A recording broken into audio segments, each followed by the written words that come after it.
එළඹෙන උත්සව සමයේදී පොලිස් රථ වාහන නිලධාරීන් 7500ක ප්‍රමාණයක් මාර්ග ආරක්ෂාවට සහ රථ වාහන මෙහෙයුම් සඳහා යොදවන බව ශ්‍රී ලංකා පොලිසිය පවසා සිටී.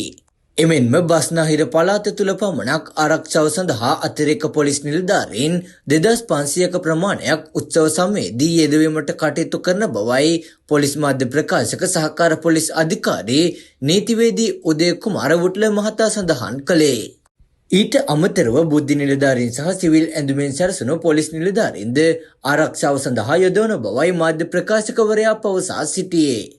මේ අතර යම් පුද්ගලයෙක් කණ්ඩායමක් හෝ දේපලක් සම්බන්ධයෙන් යම් සැකයක් මතුවන්නේ නම් ඒ පිළිබඳව ළඟම පිහිටි පොලිස් ස්ථානයට හෝ පොලිස් හදිසි ඇමතුම් අංක අමතා දැනුම් දෙන ලෙසයි ඔහු මහජනතාවගෙන් ඉල්ලා සිටින්නේ.